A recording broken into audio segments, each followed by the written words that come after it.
And we have our author, Johnnie Greene, who is going to tell us about the book that she's written and about her journey. And so we are just going to sit back and enjoy. If you need to talk or something, and just click on silent or mute. You have all understood that before from Zoom meetings. And so I'd like to present Johnnie Greene, who is from Mississippi, my neighboring state. Johnnie, take it away. Yes. Thank you so much, ladies, for having me. I also want to give a shout out and a thank you to JR, the Redhead Queen of Carson, and my friend Dietrich Carpenter Kemp, who was the inspiration of telling you guys about me. And Dietrich Carpenter Kemp is also one of the Divine Seven in my book. I am just so excited to be here with you ladies today, because this is a topic that needs to be discussed, but it's not something that we sit down, have coffee or tea about, because it's so painful. I did some research. I want to give you a little bit of research that I did, and it's starting to get even worse. I don't know if it has a lot to do with the economy or not, but the CDC is saying that 1 in 4 women and 1 in 7 men will experience physical violence by their intimate partner at some point during their lifetime. About 1 in 3 women and nearly 1 in 6 men experience some form of sexual violence during their lifetime. Now, I just spoke at a conference not long ago, and it was specific. I won't go into all of the details, all the numbers, because you can look it up. But we're sending our daughters and our sons, our nieces, nephew, and cousin off to college. And 1 out of 3 of those women are being abused sexually, physically, or mentally in the colleges all over. One of the things I found out that Oklahoma is one of the worst cities for domestic violence. I'm going to give you a little bit about my background. I was born to a 17-year-old girl whose mother died when she was 5. She was raised by her grandparents. And I'm the oldest of 6 children.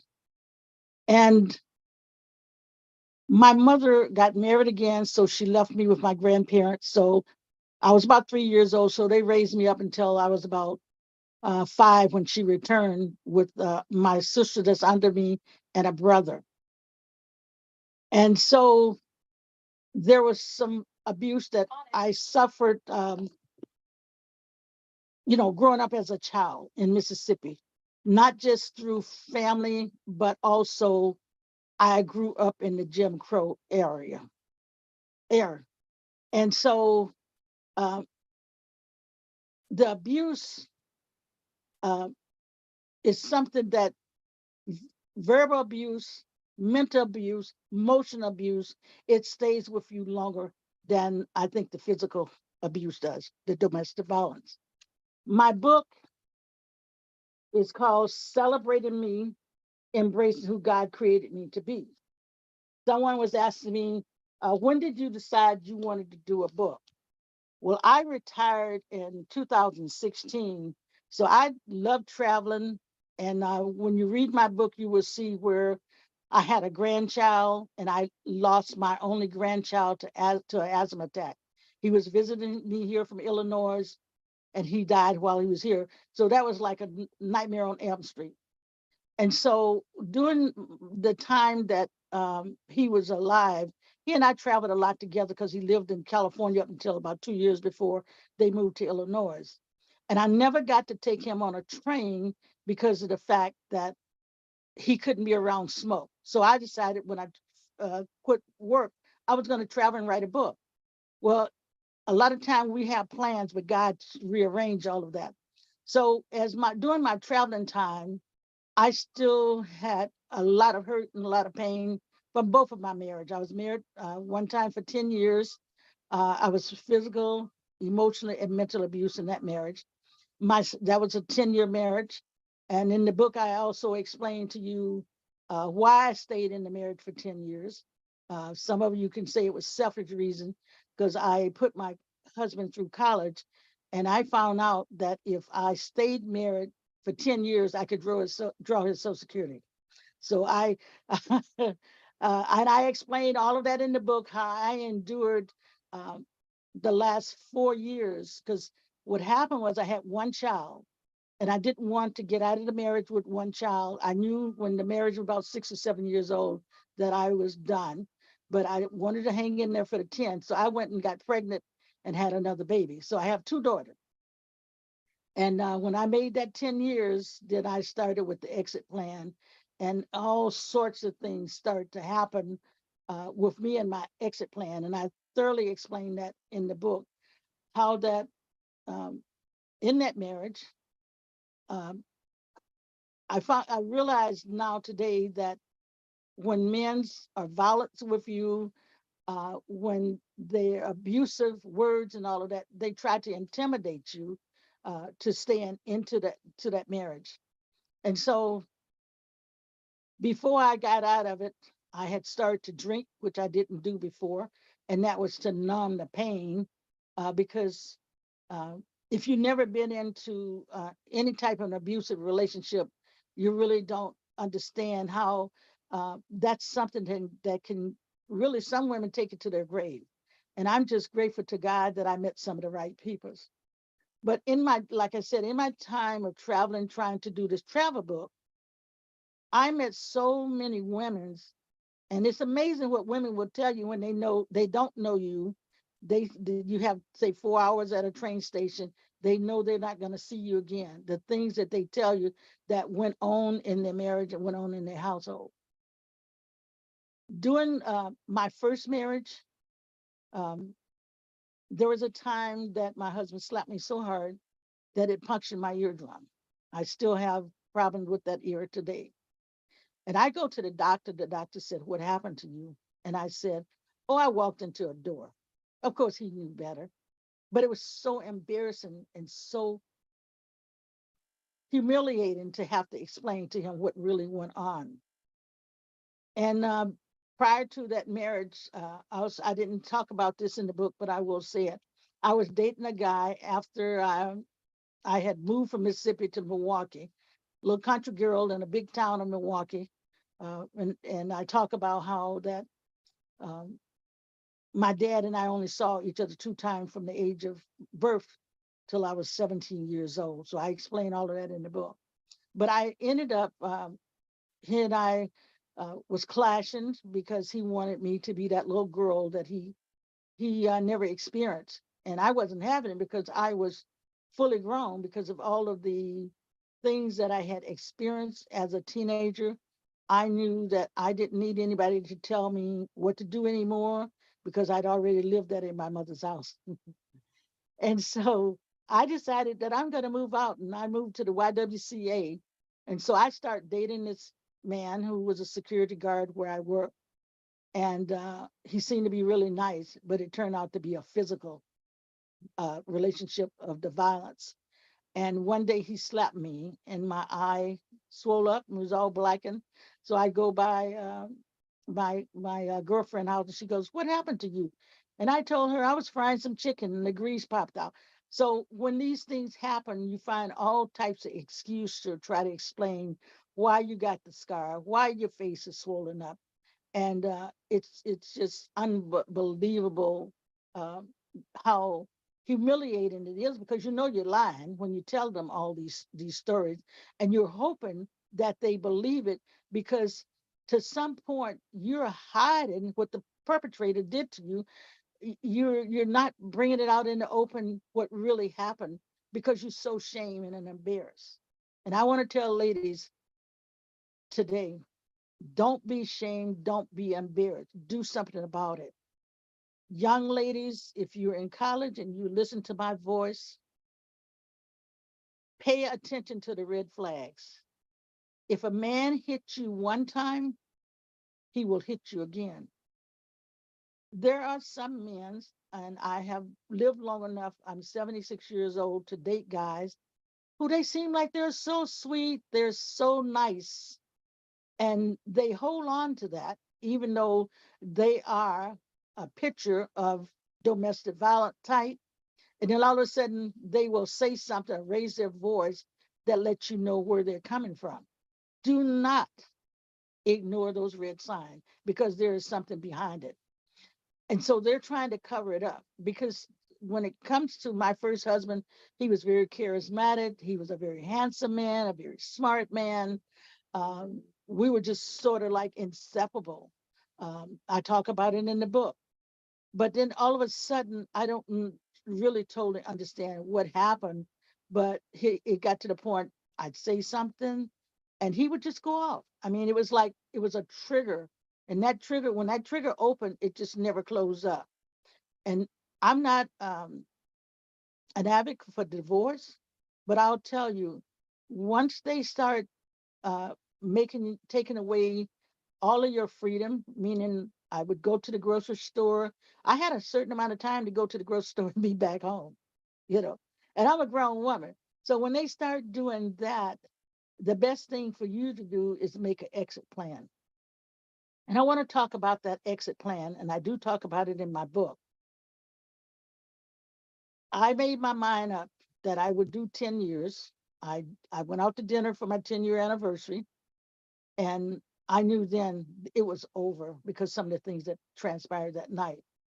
So I called myself get myself an exit plan. It didn't all work out the way I thought because when I got ready to exit that night, he would not let me take my children. I had two girls. And him not letting me take my children, I said, okay, fine, I'll see you in court. I can tell you that I think everything in my body was shaking. I'm trying not to cry now because, you know, uh, I just could not believe what was happening because a little girl growing up in the state of Mississippi, um, with my mother having me out of wedlock, and hearing people talk about the apple don't fall far from the tree, I decided that I would not have a child before I got married, and I was the little girl who dreamed about the house with the little white picket fence and the two kids, the dog, and all of that. So I had a plan A. But as my plan A started to crumble, I did not have a plan B. So for my exit plan, I went ahead and left without taking my children. I had no idea. And ladies, please, young women, if you listen to me, make sure whatever you do, you know the law of your land. Because if you don't know the law of the land, you can really get yourself in a whole lot of trouble. When I get to court, I find out that the state of Wisconsin recognized if you leave and you do not take those kids, you have abandoned your kids. So I was in for the fight of my life for 18 months to try to get my kids. So, like I said, I talk about all of it in the book. But because of some of the things that happened during my lifetime in Milwaukee, um, I found out the Sentinel paper was running a story on domestic violence. They ran it for 7 days. I read every paper. I read how women ground up glass to kill their husband. I read about how men went to prison for domestic violence. They got out. They came back and would beat the woman.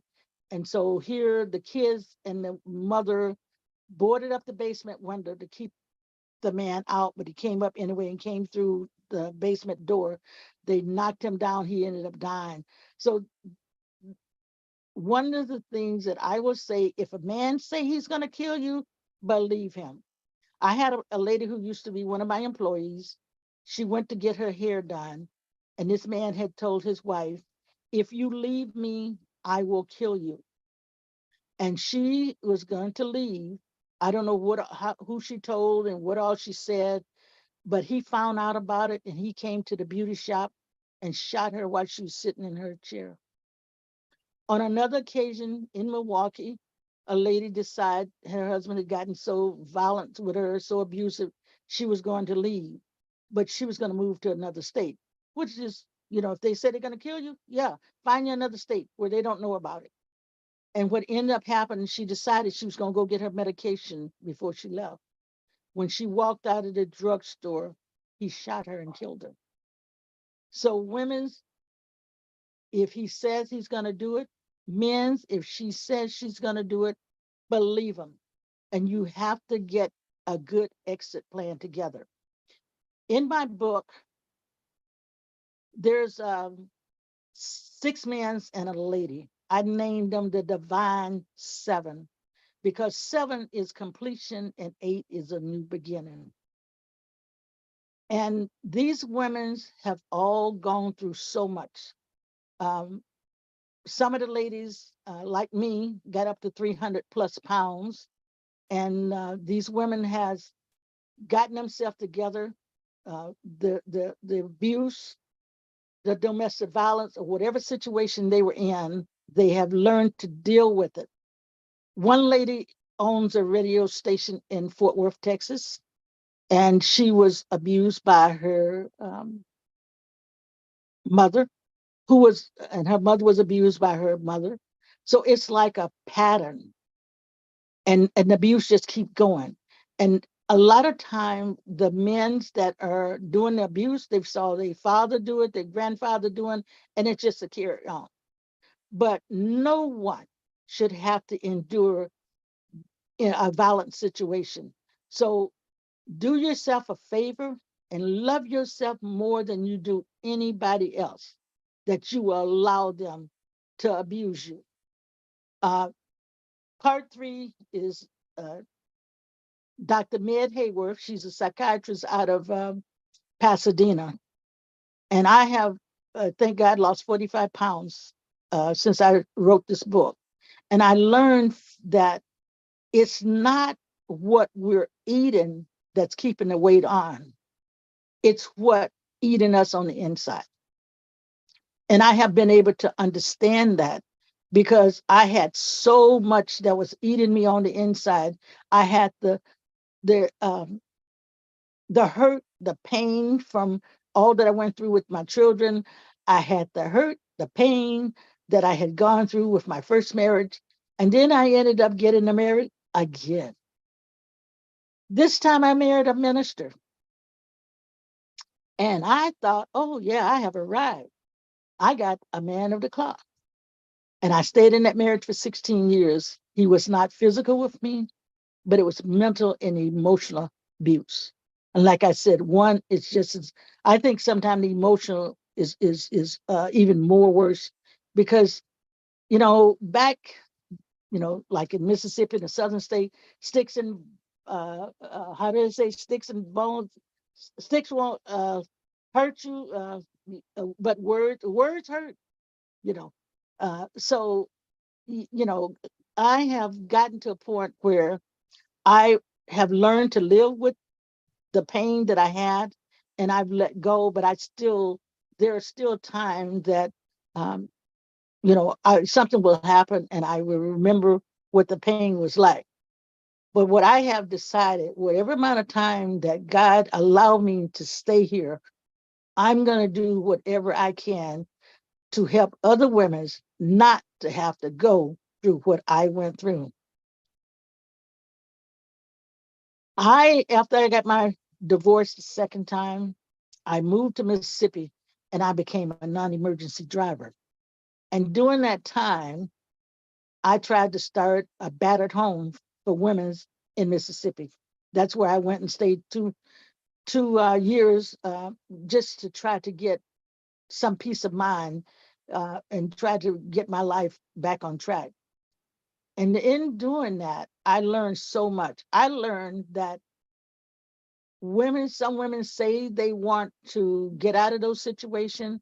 I actually put my life on the line at times because I would go and I'd look for homes for them to go into that was not in the same city that they were in.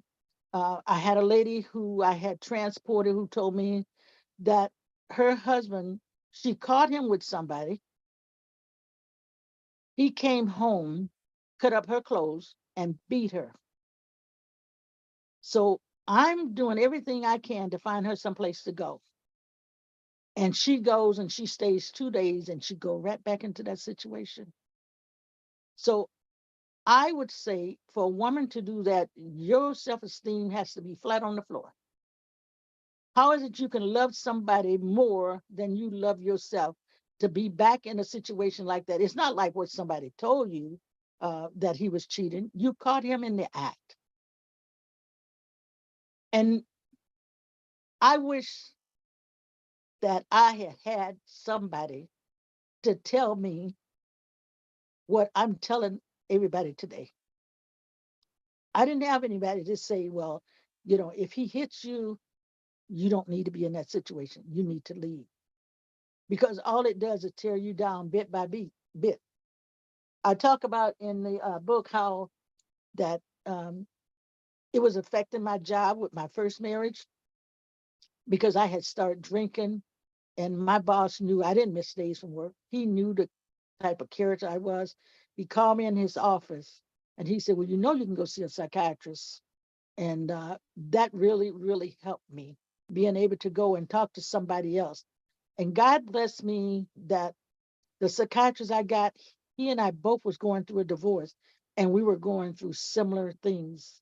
And that was such a blessing to be able to find somebody that could help me, talk me through, because I didn't realize that when you go through a divorce, it's like somebody dying, except you get to see that person. You get to see them. And the pain is very real.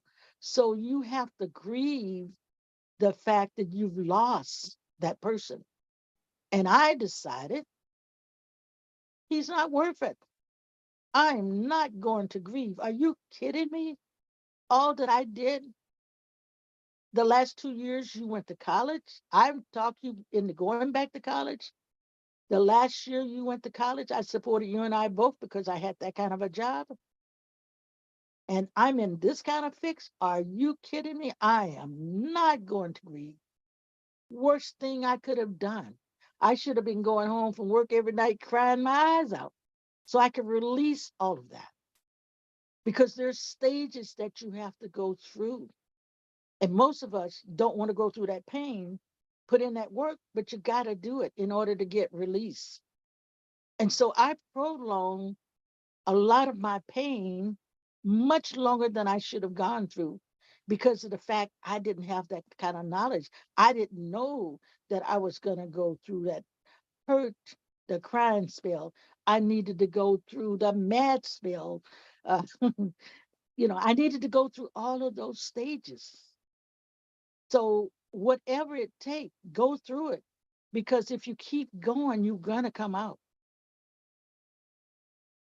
So I want to ask now, do anybody have any question that they want to ask me so I can wipe my eyes?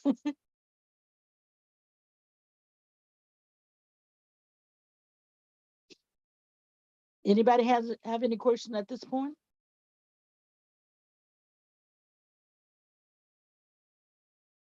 I think everybody's just enthralled with your story. Oh, okay. Anyway, I'm going to say this. You might know of someone that you think are going through some of what I've been through. I think they're in an abusive or a battered situation. The last thing you want to do is let them know that you know. One of the things that you can do is tell the person, you know what? I read the book Celebrating Me, Embracing Who God Created Me to be. And you know what? It's about self-esteem. It's about weight loss. Um, one of the ladies in there, she her sister disappeared. They never found her, so there's no closure there. And then Hurricane Katrina hit, and when Hurricane Katrina hit, the family was separated. She actually ended up in Dallas, and she talked about in the book how she wanted to die because she had expired out of control. She was over 300 pounds, and it's a it's a heart-wrenching thing, but she's gone through it and she's much better. So, it's not just totally about domestic violence, but if you can get it into the hand of someone, by talking about the weight, talking about how that just reading this book can build your self-esteem, because these women, and it's one man in there, they have opened up their heart. They have poured out their heart. And the things that they have said, uh, is tear-jerking. It's true. And I think that just someone who's in it, if I had had this book when I was going through, I would have forgot about staying to make those 10 years. I would have said, it is not worth it. It's not worth my self-esteem being pulled down to where it got pulled down to. It is just not worth it. So, um, give it to him for a birthday present, give it to him for a Christmas present, but try, and especially, I wish that there was some way where I could, get a list of the college and start talking to some of these young women, because we're sending the young women's off, and there's one lady that's in there who was raped repeatedly for 2 years. Out of that rape, she ended up pregnant. So if we can stop that from happening to one of our sisters, one of our brothers, one of our nieces, our children, it's worth it.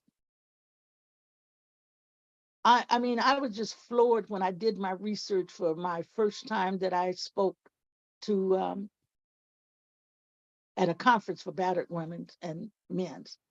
The statistic that I found, and the things that, some of the things that I know, how these young men, the women go off to college, they follow them off to college, they rape them. And if there's any young women, listen to me, when you're out partying, going to games and all that, if you're drinking, whatever you're drinking, take it to the bathroom with you. And if you don't, throw it away when you come back. Don't trust somebody to watch your drink, because these drugs that they have, the date rape drugs, all the different drugs that they're selling, people will put it in your drink so you get hooked. And, so don't even trust your girlfriend. Don't trust anybody but yourself. Whatever you do, do not allow someone else to watch your drink while you go to the bathroom and you come back. Because that's what's happening to some of these women that are coming up missing. They were out partying and something was put in their drink. And we as older women, more mature women, I can say older because I'm, my age, but it's our responsibility to help and guide our younger kids, our younger sisters and brothers. And like I said, there's stuff, even at my age, I'm just learning. And I learned from the younger generation, because we never get too old to learn. There's a man that's in the book. His name is Brent Wolfskill. He is a counselor, counselor for mental abuse, domestic violence, and all of that. His mother died when he was 10, and he ended up in the foster care system. He spiraled out of control. He has an amazing story in there about he got up to almost 400 pounds. But God turned everything around. Even though at 10 years old, he went through all these changes. He ended up in the Navy, and now he has a degree. So it's an inspiration book. It's a book of hope. Um, there's some who just lost family members and they went through the grief. And so it's a really, really, really good read. And then there's another lady in there that talks about how we get what they call fat shaming. I never forget, I'd gone to see my girlfriend in Las Vegas, and I'd taken the bus back. I drove, I went with someone else to Las Vegas for the weekend, but she wasn't coming back because of a convention. So I'd taken the bus back. So I get to the bus station. This is some years ago. And this guy, two guys was coming towards me. And he said to the other guy, "Oh my God, is she huge?" It was like somebody just took a knife and stabbed me. He said, "Oh my goodness, she is so big." And I wanted to say, well, you can't do anything about ugly, but I can do something about the fat, but I didn't. I just pretend I didn't even hear them. But so many times, even in the workplace, even in the workplace, uh, people think because we have weight on us that we're dummies. We're not smart. That's far from the truth. In my book, I talk about I have been a pioneer more than one time. I was a pioneer for the company Harley Davidson Motorcycle Company. I was the first Black female to be a supervisor for them back in 1976. Uh, the post office over on Central Florence. I was the first Black person to get a contract with that's the processing center over on Florence and Central, you know. And it's because you have weight on, people's look at you differently. They don't take you seriously. Uh, so in this book, it doesn't just cover domestic violence and abuse. There's a lot of different topics in there. One lady, I'm just trying to tell you some of the things that some of the other people wrote. This lady was she said, how did she say it? She was never small. She was always on Weight Watchers or whatever. She ended up getting married. She was married for so many years. She had a son, and she went through so much in one year. Her husband died, her son died a few months later, and then her dad, all in one year. That's enough to send you overboard. And she was talking about how she spiraled out of control with her weight. But the thing of it is, the divine seven, their testimony of what they're talking about, they're not there anymore. They all have been healed. They all are successful. They're business owners, psychiatrists, radio station owner. Dr. Med has a practice in, she's part three, has a practice, psychiatry practice in Pasadena. So we left you with hope. We didn't just tell you the bad stuff that we went through. We told you how we got out of the situation. We we also let you know that there's hope. I truly believe. I was meditating, and I'm like, okay, sort of like my life is, if it would appear to anybody in the Bible, it would be Joseph, because I've gone through so much. And one thing about it, if God is with you while you're going through this, he will sustain you. He will bring you out of it. And I know for a fact, I don't have to say if he was with me. I know that he was with me, because this is what happened. I moved to Milwaukee when I was 17. I'm sorry, 18. And then I stayed there 16 years, got a divorce. I moved back to Mississippi for 6 years, got married, moved to California in 1987. I got a job right away. It was just like everything was falling in place. I did as the Spirit was showing me to do. I stayed here, with the marriage for 16 years. I got a divorce. I moved back to Mississippi to help my mother for 2 years. I wasn't planning on staying but 6 months, but I ended up there 2 years. And then I found out that the post office was looking for me because the one on Marina Del Rey was closing up, and they were opening up one. Everybody was being shifted to Central and Florence. So I came back to bid on that contract. Right away, I got a job. So it's like wherever I went, God met me there. And so I'm letting people know, don't be afraid to step out of your comfort zone. Yes, I was, when I left that driveway for my first husband, I was scared to death. I was so scared. It was like, what am I going to do? How am I going to function? I was so shocked, but I don't regret a day I did it, because God had supplied all my needs according to his riches and glory. So don't be afraid to get out of a situation where you're losing you and your identity, because that's what I had done. I didn't even recognize me when I left. But I have to say that after the Million Man March, he went to that Million Man March. I don't know what went on, but I was married to my second husband, and he called me up and he apologized for all that went on. Mm. Of course, that helped a lot to know that he recognized what he had done to me. So be strong enough, be brave enough to know that you can make it if you walk out, because no one deserved to be hit on. Men's, likewise. I didn't talk about this one in my book, but I had an uncle, my grandmother, baby brother, whose wife used to batter him. And there's other men I know that it happened to. And now that the law will do something, because back then the law didn't do anything. Now that the law will do something, there are times that women's will do things to themselves, inflict.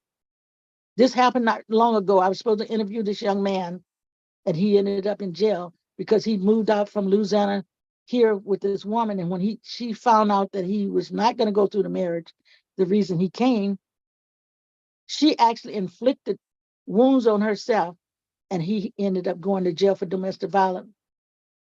But he was able to get out of it because they found out it wasn't true, that he didn't do it.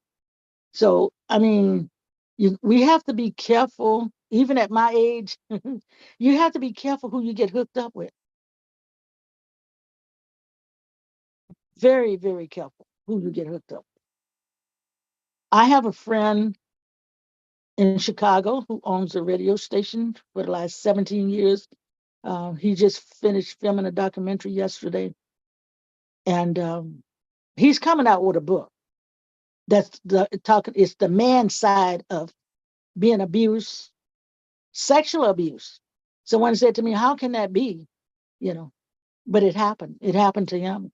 I'm not going to tell his story, but there's going to be a book coming out, and he's going to talk about the man side, because I have encouraged him to write that book, because there are too many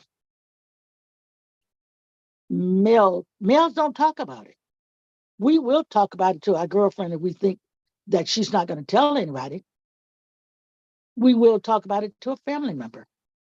And most time, uh, I found when I was going through my first divorce, even my mother, I didn't tell her I left my husband. And when she found out, because she was crazy about him, like I said, he was a cool guy. He was nice. He was sweet, charismatic, um, and he was a good father. He was good to me, but like I said, there's something happened, and it just things changed with the abuse. And when she found out about it, she got so upset with me. She called him up and tried to talk him into taking me back.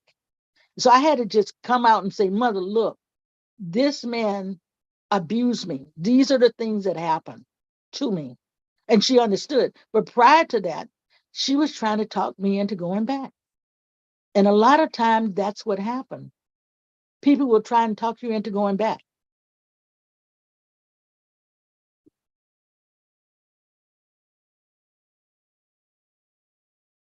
So whatever you do, don't go back, because it's not going to change. Because I did that. I left him many times, and I went back, and it just got worse. It looks like when you go back, it gets worse than it was before. When the argument starts, it gets worse. You know, Johnnie, I hate to interrupt, because each time I think to say something, then you come with a more interesting story, and I say, "Oh, she's elaborating further." You have so many stories to tell, and we need to hear them all because we Yeah. need to be aware of all of this and to think in terms of the men in abuse and these charismatic guys who present themselves to the world, and then they, they're not so charismatic at home with you personally. Right. Yeah, yeah, yeah. Does anyone else have something they'd like to say or a question they'd like to ask Johnnie? Now, okay, Johnnie, I'd like to go back to any more stories you have. Are there other things you'd like to mention? You Oh, sure. certainly have piqued my interest. Oh, sure. Um, Recently, within the last year, I met someone, and this man was a man of the cloth. And I'm very leery of pastors and preachers and deacons because of some of the things that I've experienced, some of the things that I've gone through. And so I'm like, okay, I'll give this a try. And I have you know, it didn't last 3 months. Red flag was flying everywhere. And I can't tell people to ignore a red flag and I not ignore them. So, like I said, he was charismatic. This one was. Uh, and then if you're being too nice, then I'm, like, what's going on? Something's got to be wrong here, you know. And not soon after that, he showed his hand because I called him on something. And when I called him on it, uh, he said to me, "You just don't understand." And he got out of his character and he raised his voice at me. And I'm like, okay, now I see the real you. So I hung the phone up on him. So he called me back later and tried to clean it up. And I thought to myself, there's no way you can clean this up. And one of the things, when I spoke at that conference, he said to me, um, when I left the conference, he said to me, "Did you get paid?" And I said, "No." And I says, I'm sharing my knowledge to help people, not to get paid. He says, "I don't do anything unless I get paid." And Mm, I'm thinking we're very unequally yoked because if I got knowledge and I can help somebody, I'm not looking for any pay. It's mhm, not necessarily somebody's got to pay me. And then um,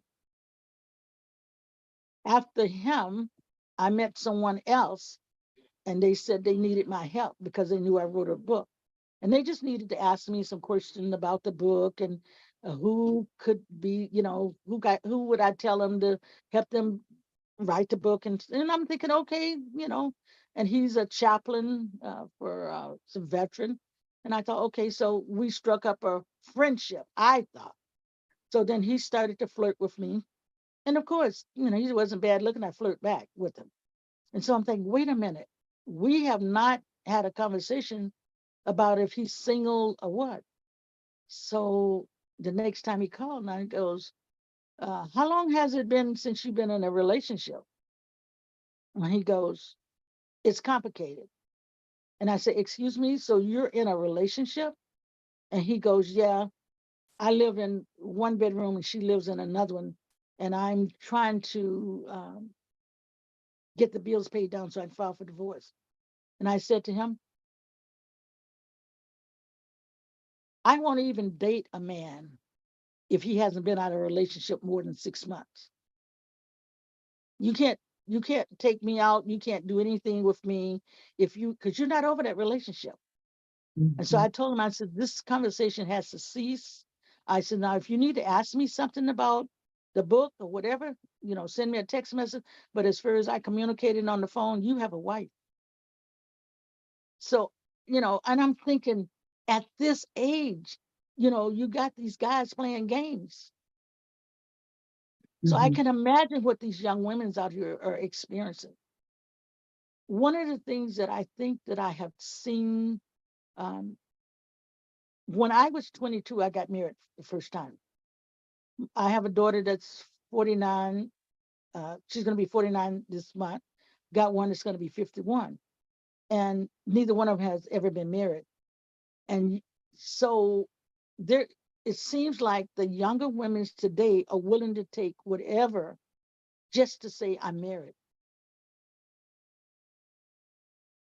I know a young woman who, when I was writing my book, she's much younger than I am. Um, I was telling her a few things, and then she was asking me questions. She would ask me more questions and more questions. How did you do this? And blah blah blah. Not knowing that she was in an abusive situation to the point this guy had a gun in the house.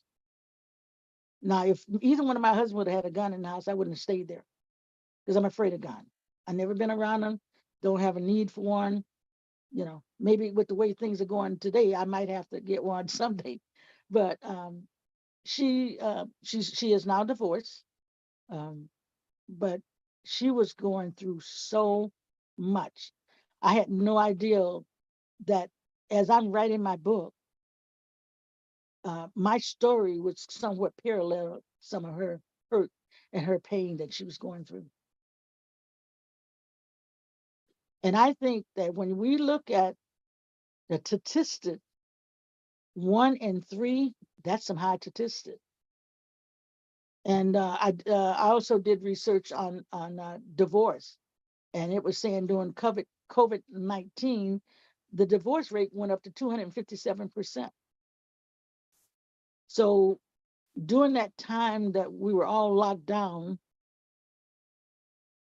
we found out we didn't love each other, and some of us that should have been gone, that didn't have the guts to leave, finally got the guts to leave because we saw them, that person for the real who they were.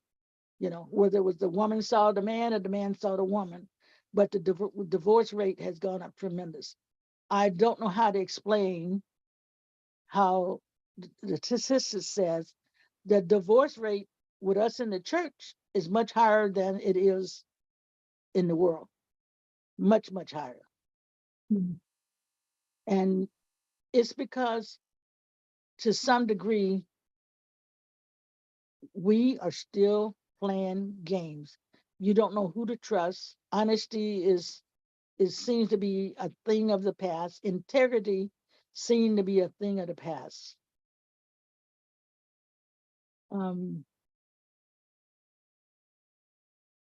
I don't know what it is that is going to what has to happen in order for this to stop. Because I was shocked when I did my research on the college.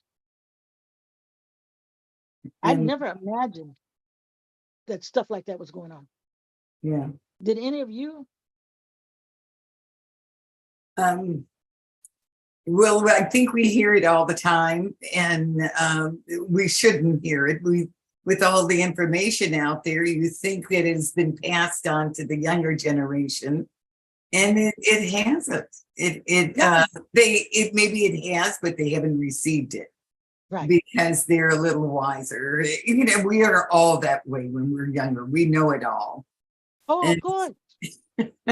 Of course. Of and course. it's not going to happen to us. It Mhm. happened to someone else, but not to Right. us Right. because we're smarter. Right. Yeah.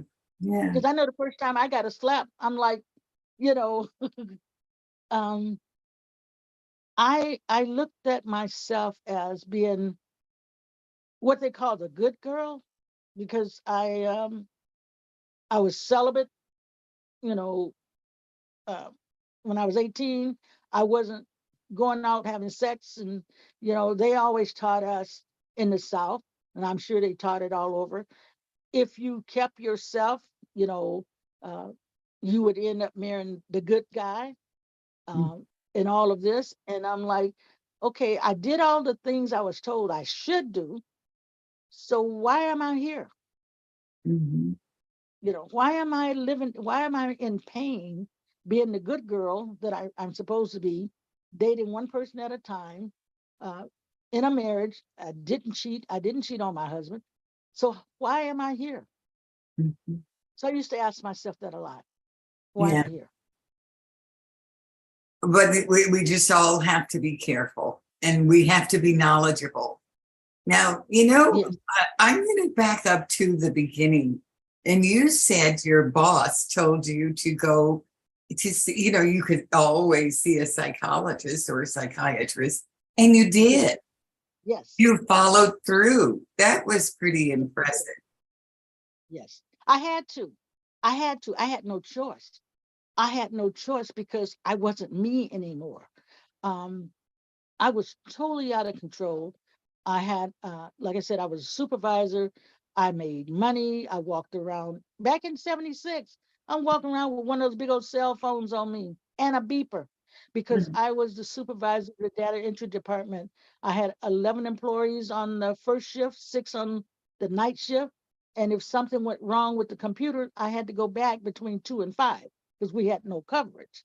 And so um, I had um, I had family members, friends who said that I was a token because remember back then they Yeah. said that they had to hire a certain amount. So I was dealing with the fact that these people didn't think I was smart enough to be in this position. When I explain in the book about, you know, uh, when I taken over the department, I was the only Black person in that department. I got pregnant with my last child, and the supervisor said to me, I'm pregnant, but I'm going to go out and have my baby. And by the time I come back, you'll be ready to go out. So she said, I want you to take over while I'm gone. I'm like, this isn't going to happen. Are you kidding me? And so she said, I'm going to go talk to the supervisor. Will you do it for me? And I'm thinking, oh, okay, for 6 or 7 weeks, I'll do it. So not thinking it's going to happen. So then her boss called me in, who was Jewish, and she was telling him about when she first came there. Because what happened was they consolidated all the data entries from all of the department. They wouldn't help her because they felt they should have hired somebody within. They hired somebody out. So I would stay after work and I would show her stuff. And because of that, God showed favor with her. And so he told her, yeah, I could do it. Well, when she had the baby, her husband said, no, you're not going back. You're going to stay home with the baby. So then they called me and asked me if I'd take it. And so when family members and friends found out about it, oh, you just a token, of course I was overweight also. And they looked at me a certain way. I didn't fit that mold. I really didn't fit the mold of the position that I was going into because I needed a bachelor degree and I didn't have a bachelor degree. But because they knew what knowledge I had, I've always been the type that I'm going to do more than what I'm supposed to because I want to learn. And so I was dealing with all of that. I'm dealing with my situation with my marriage, and so it was a crazy, crazy time for me, Mhm. especially when you know that you're qualified, and to have your own family not believe in you. That's hard. And we said those kinds of things, but couldn't they have said, this is an opportunity Mhm. for you to really express yourself, to show what Right, you're capable of? And that would have just turned your thought processes around. But yeah, and we say those things to people, and we ignore the fact that these are opportunities. So what if yes, someone thinks you're lesser for a second? Prove them wrong. right, right. And Prove I them wrong as you did. Yes, yes. Uh, boy, did I ever prove them wrong because I went in a position in 1976, and in 1980, I talk about how I came to California and I like all that snow. I'm like, I'm out of here. And then God presented the opportunity because AMF owned Harley Davidson, and uh, AMF decided they didn't want it anymore, so Harley Davidson brought it back. And when they brought the company back, they was going to have a layoff, but they decided that they would do volunteer first, didn't get enough volunteer, then they would go through with the process. I volunteered for the layoff. Oh, they had a fit because they didn't want me to go, you know. And so did They you have a plan B? Did you have another opportunity out there? Well, they gave me 1 week for every year. I'd been there 10 years. They gave me all of my vacation time. They gave me my comp time. They gave me my profit sharing, and they were going to let me draw unemployment for a year. So I Oh, knew. So I knew. I've always been one of those with a lot of faith, that Abraham kind of faith. Me and Isaac going to go and worship, and the lad's coming back. I knew wherever I landed that I could find another job. So I decided, because my mother at the time was going through some stuff, so I'm going to go visit my mother for a while. And I did. And like I said, I ended up there over 5 years. But so I was, went there, and it didn't get any better, because when I came back to my hometown, it's like I was ostracized because I'm from the Midwest. I wasn't accepted anymore. I was an outcast. I was driving a new car, and they couldn't figure out how I was traveling and doing all this stuff because I was drawing unemployment. Plus, I had mhm. a little money. Plus, they gave me all that comp time and all my vacation time, and I made really good money, you know. So, here I'm in an environment that really didn't somewhat accept me. So, but I worked when I got a job maybe about 9 months later, but I did a lot of traveling on weekends, so I didn't have to deal with the peoples in the community, you know. So Well, you proved that you were a hustler by taking on another job while you were there. yeah, That really speaks to your aspirations and willingness to work. And that's yes, why you could proceed with this book. Because in order to write this book, you did extensive research. As yes, I was listening to you, and you were very detailed with all of your subjects. They really, you had to ask really pertinent questions. right. And I'm so grateful for everyone who shared their story in my book. Sometimes I sit back and I look at my book and I think about, we're talking about, they opened up their heart. The lady who owned the radio station shared about her abortion, how she was raped. Another one of the ladies in the book shared about, she went years, I mean years and years and years, knowing something was wrong, but she had been raped and molested, but she had suppressed it to the point she forgot it. And she went into some type of clinical trial type thing, um, and they were able to pull it out, and she was able to remember, and that helped started her weight loss process. So here they're telling all their intimate details in my book, because part one is myself talking, and I'm thinking, what a blessing to have people's, oh, the most amazing part of it is when the book got finished, I had only met two of the peoples in the book. Really? Linnell White, who is the one who lost her sister, had no closure, and Dee Dee Carpenter Kemp, who is my best friend. Um, those are only two that I really knew. The other ones, this was all recorded by phone. Uh, uh, Yes. or in the train station, right? Or the bus station. Remember, you said there was one. Oh yeah, you know what? They didn't get in the book. These are people that I Ah, met since I wrote the okay, book. Yeah. okay. But the Brent, the man that's in the book, the lady that owned the radio station, one of the school teachers, and she's also one of the personality on We Talk Radio. Then the other lady who husband died, the son died, the father, all in 1 year. Uh, I hadn't met any of them. Mhm. Only met the lady that her sister died, and they never found her. And like I said, she had visited me here in California, and then my friend Dee Dee, Dietrich Carpenter Kemp. But the rest of them, I didn't know them. they were willing to share their story because they had similarity to mine with the weight. And I I talk about, there was an opportunity presented 2 times in this book for me to be raped, but God got me. I was able to escape.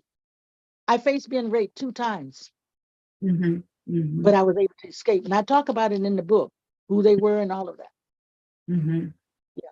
So uh, I sympathize with the ladies who have been raped, who have been molested, because I can't tell you how frightened I was that night when these 2 guys was going to take me and have their way with me.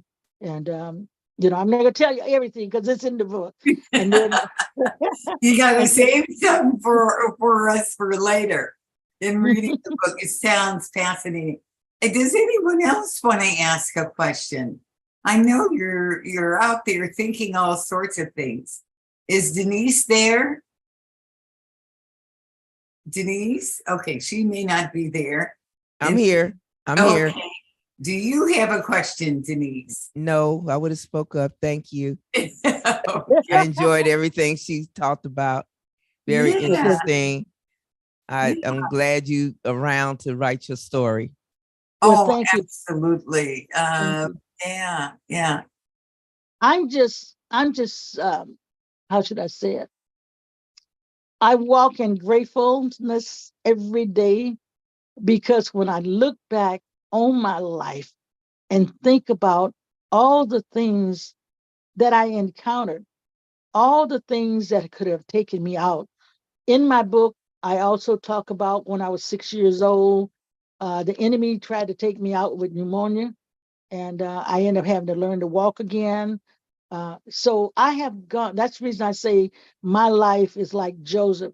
I have gone through so much, but I truly believe that God allowed me to go through them, and it was necessary that I go through them so that could get to the point where I am now, where the pain is not there, where I can talk about it and help somebody else.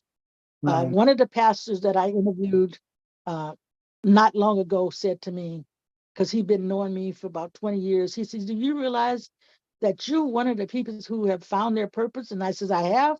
And I said, "What?" And he said, "Your purpose is helping others. That's what your purpose is." And that's what um, I want the rest of my life to be, is to help others realize that you are important, no matter what the scales say.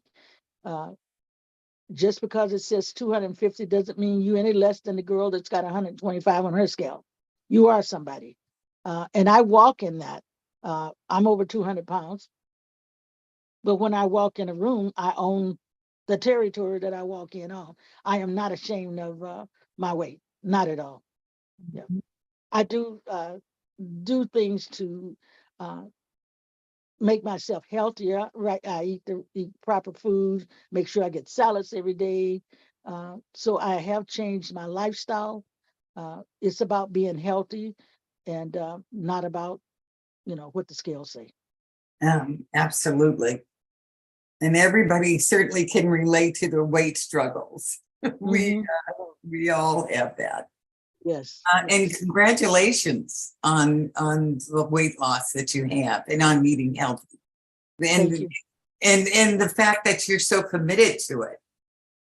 Oh yeah, It's as long as you're healthy, you're you're in charge of yourself. And that's what you want to be. I think that's the message you're conveying to us all, to be in charge of ourselves, to be knowledgeable, and to apply that knowledge.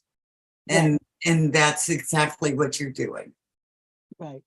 And So if anyone knows how I can get in touch with other colleges and do the same thing, I would love to do that, because I feel that's my calling, that's my passion. Um, I will let you ladies know, but right now, sometime this year, I'm getting ready to work on a documentary of myself. I'm gonna write. I'm gonna do a documentary on living a double life from the age 15 to 18, and that double life was I went to church on Sunday. On Sunday afternoon after church, I drive, because we live 16 miles from the Louisiana state line. I drive across the Louisiana state line to Bogalusa to party, smoke, and drink. I have family in Bogalusa. It's a small town. I maybe dated some of your cousins. I know. I know how small Bogalusa is. You're probably right. Yeah, so I used to, my life was, I went to church because I lived next door to the pastor's mother, and I had to go to church every Sunday. And my mother didn't drive, so she had a car for us to take her to town. So I would drive to the Bogalusa, get my girlfriend, we go down there and we go to the jug joint and we drink, smoke, and dance and, court. And then I'd go back to school and work during the week. And every Friday, I'd go to pick my grandfather up, who was 80-some years old, and we'd go to the moonshine still, and I'd pick up loads and gallons of moonshine, bring it back, pour it up, because we were a moonshine distributor. We sold to other people who sold, because Mississippi was a dry state. So I'm doing a documentary on my life of 15 to 18, because nobody knew. I was Miss Marion County.